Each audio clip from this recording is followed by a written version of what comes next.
think it's really important in order not to create frustration and to have a proper expectations for the customer to do a statement before positioning anything to our customers where we say that any decision that they take today needs to be based on the technology that is available today and that the roadmap is a roadmap. Welcome to Productside Stories, the podcast where we reveal the very real and raw lessons learned from product leaders and thinkers all over the world. I'm your host, Rena Lexon, CEO of Productside. Let's dive into today's episode. Today, we have a very special episode for you all. I'm joined by Ana Nuñez, a growth manager of sales at Databricks. And we're going to be talking about the very real and raw relationship between product management and sales. Thanks so much for joining me today, Ana. How are you doing? Hi, Rena. Thank you. Very well. Very happy to be here with you. Thanks for the invite. Yes. Well, the way that we got in touch with you is I actually posted on LinkedIn asking product leaders to nominate a sales leader they thought had a really great relationship with product. And of course, a former colleague of yours nominated you. Why do you think that is? Well, first of all, I think it's because I had a very good relationship with Anna in my previous experience, and definitely we had a very open communication all the time, and probably we managed to have a very good partnership between sales and product. So you said you had a very good communication, open communication. Obviously, that communication is one of the number one issues for product managers because they have so many people they need to talk to. What do you think made your communication style work?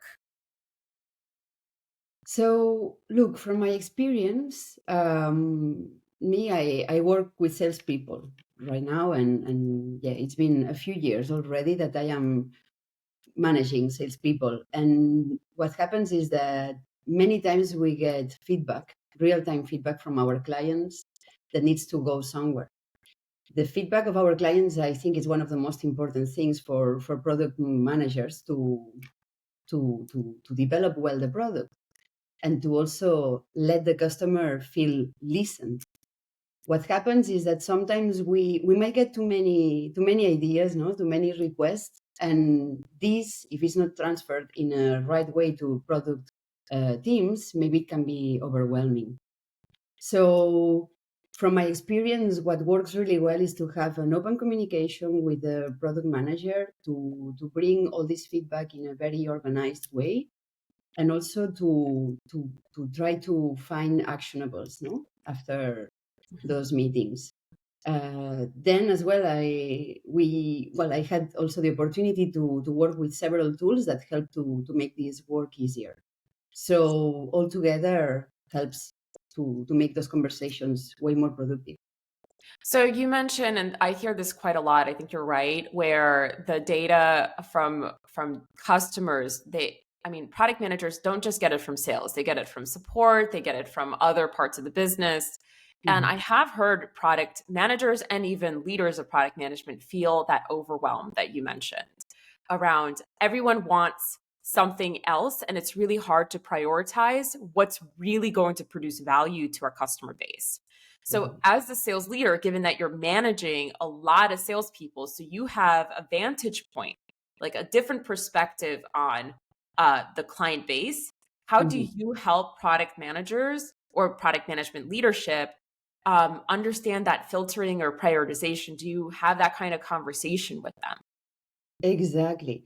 So let's put that all this feedback that we get from clients in sales teams gets like in a raw way. Yeah.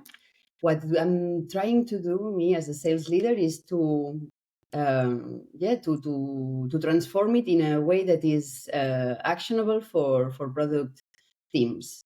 So how we do that? Well, first of all, for me, it's important to gather all this feedback in one-to-ones with my reps, or even listening to gong calls, like Gong is one of the tools that we use to listen to some conversations. So you can track also what the trends and what the requests from clients are. Like this, then we can then transfer this information to product teams, and to also do it in a nice way. Then there are other tools that can be used, like customer communities, for example, or even partner communities, where people have an open space to ask questions or to get information, and these can be also used for product teams. Um, we are in a very good situation, sales teams, because we have this one-to-one conversation with clients, and what we want at the end is to bring value, no, to do a proper value proposition, and this at the end is very helpful for companies that are investing a lot of time and resources to develop their product properly.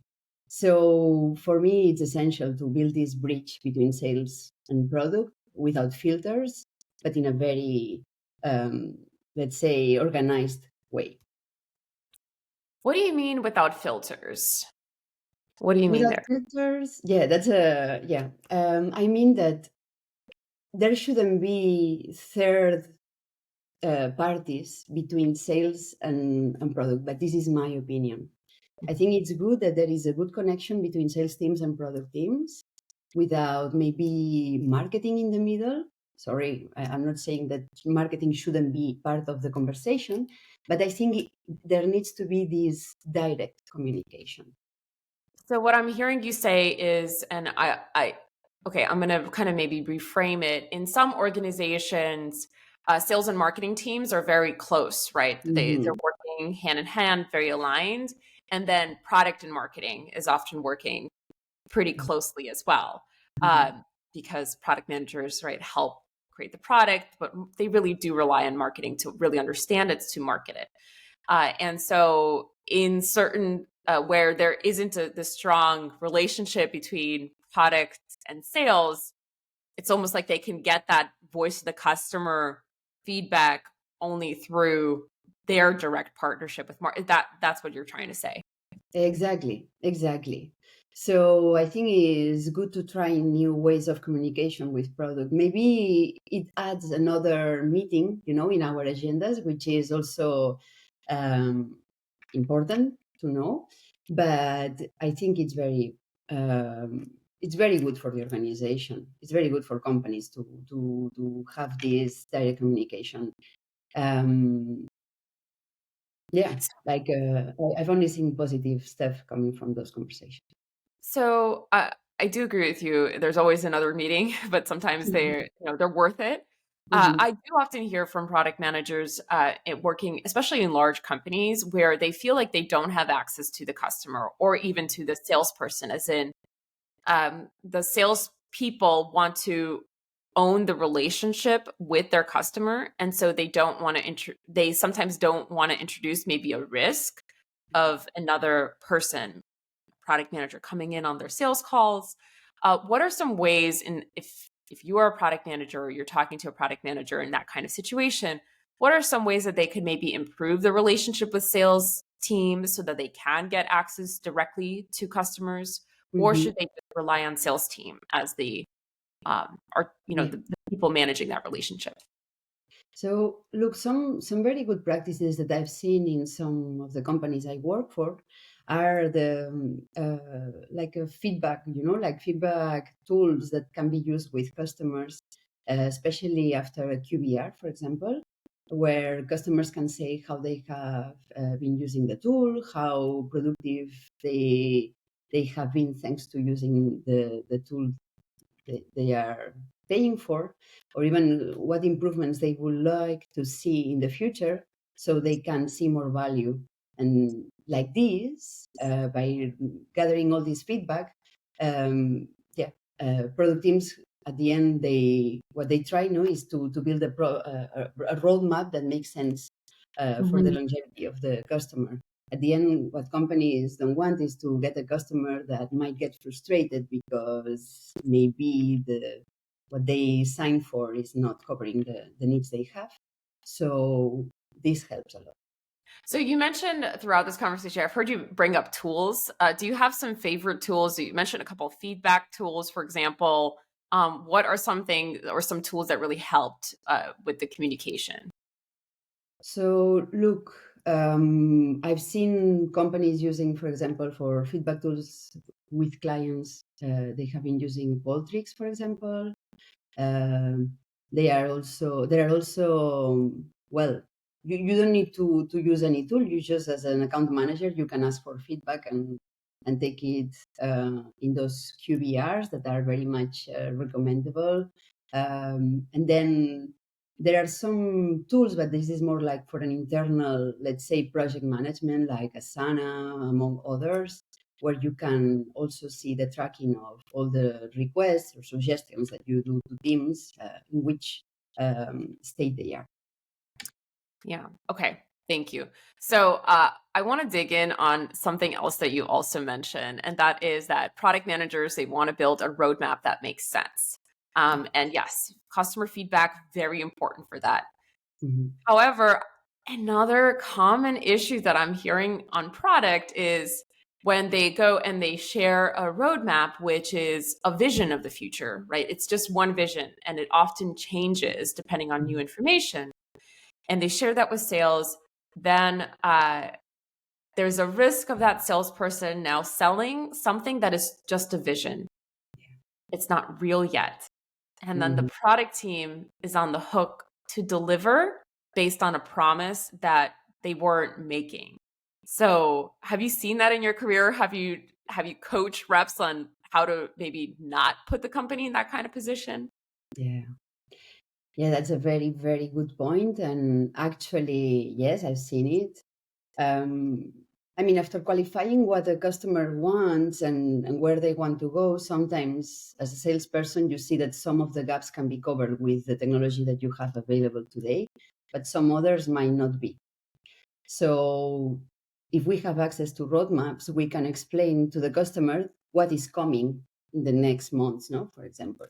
But I think it's really important in order not to create frustration and to have a proper, let's say, expectations for the customer to do a statement before positioning anything to our customers, where we say that any decision that they take today needs to be based on the technology that is available today, and that the roadmap is a roadmap. It's something that will happen, and it's something that will be for them. But yeah, any decision needs to be based on what the company can offer today. So So, yeah, frustration is not good. I think it's good to be transparent, also to build trust with clients, and it's also very important to, yeah, to also bring the value to the customer since the beginning. so I can tell you personally, I've been sold software with a promise that something is going to come in 2 months, and a year later, it still didn't happen. Yeah. And as the person receiving that software, Hmm. uh, where a big part of the decision really was made on, okay, that's in your now part of the roadmap, so we can rely on it. I wish I had that. So, like, from the buyer perspective as well, we should also coach buyers. Like, that's brilliant. Only Total. buy based on what it is today because Mhm. tomorrow is uncertain. So there's nothing that you can truly count on there. So it's almost like educating the authorized buyers of enterprise to not do that as well. Exactly. That's a very good point. I think this is, yeah, like as buyers, when we are presented a roadmap, I think it's important to ask, okay, this is a roadmap. Can you give me dates? No, yes, and have a, yeah, uh, an open conversation with our seller. I think it's super, super important. Yeah. So, Anna, I will say that as a future buyer, I am definitely never making that mistake again. This is such a good point. Mm. Okay. So, I am curious again, because we did ask product leaders to nominate a sales leader that they worked really well. I think that when we talk about relationship building, we often coach product managers to start talking in the language of, what's in it for me. So I would be curious to hear from a sales leader, how do you think product managers should approach salespeople, maybe where they don't have that great relationship? Like, what is the "what's in it for me" language that might be useful or powerful when they're talking to sales? Well, I think, like product should could come, like in a very proactive way to sales teams and ask, hey, what are you listening from customers? What do you think about the last release? Do you think it had a good adoption? Do you think it has a good impact on customer retention? Um, in which segment do you think is going to have a better, like better results for our clients? So like this proactivity to understand if what they are doing has a good impact will also help salespeople to share more about, okay, so if it's going well, perfect. What can we do even better? If it's not going well, well, at least we know it on time and we can improve for the next upcoming releases. So I think it needs to be like in any relationship, both ways, communication and curiosity, about knowing how teams are doing, and for sure, avoiding working in silos. Mhm. This for me is dangerous. I think like the less silos you have in a between teams in an organization, the better for everyone to work towards the same goal. I think that's what we're trying to break down here is we're trying to help, right? With essentially with this conversation, there's a couple really good ideas already of if you are a product manager currently working in a silo or feel like you are separated from sales, there's clearly things that, we could do. So maybe let's ask that. So what advice do you have for a product manager who is currently in a silo and doesn't have that direct contact with sales? What could they be doing to improve their relationship? So for me, what I would do is just like align with the sales leader, seeing probably, I mean, understanding the business, how the results are going, what's the impact on, I mean, on the product for clients, um, and for sure, like bringing value. At the end, conversations need to have you need to be ready to have at the end of of a meeting like that, a piece of value, for the business. So yeah, preparing well what you want to talk about with the sales leader. um, Maybe you want to share a piece of the roadmap. Maybe you want to take feedback. Maybe you want to actually give feedback. But yeah, having this connection. So no more silos, if possible. But then, of course, it depends on the size of the company. I've worked for companies with more than 10,000 employees where this is pretty much impossible. But I worked also for a company where it was possible. So if it's possible, do it. Yeah. So I did hear you say that essentially bring some value to that conversation. Mm, Were you referring to like bring some roadmap, bring some interesting feedback, essentially bring some data that might be useful for a salesperson in their sales pitch or just to understand the product? Is that what you mean? exactly. That's what I mean. Something Yeah. that can bring to an action from both Yeah. sides and make everyone accountable for the company to move forward. No, So like. Mhm. I want to know, what do you think is, from a sales perspective, what is truly valuable in that conversation? Well, guess. Salespeople, we want to always close more. So, like it needs to be something that will have a good impact uh, for the business. something that can drive more sales or more retention or less attrition. So these can help a lot. At Yeah, the end, I'm just their measure is like you want more customers, more revenue, less attrition, and more stickiness to and the that product. is the what's in it for me. Like right there, what you just said. That's what's in it for the sales team. And you're right, sales, they have a lot of context with the customer, but they might not as much from an individual perspective of a market. They might Mhm. not know what's going on in support or customer success. And I think that's the valuable part that product managers can bring to those conversations of Mhm. making these other data points visible for the sales team. Um, Exactly. I love that. So, Anna, thanks so much for joining us. Yeah. I had a fantastic conversation. I learned a lot. I definitely will be buying my software very differently as a result. So, thank you for that. How can people find you after this episode is aired? Well, I am available in LinkedIn, so if they want to find me, they just need to type Ana Nuñez, and probably they will see my profile, and yeah, happy to get more connections with the network. Great. Well, thank you so much, Anna. And thank you all for listening in to today's episode. I hope today's insights inspire you and propel your product journey forward. Remember, every challenge is a lesson waiting to be learned. Visit us at productside.com for more free resources, including webinars, templates, playbooks, and other product wisdom repackaged for you. I'm Rena Lexon, and until next time, keep innovating, keep leading, and keep creating stories worth sharing.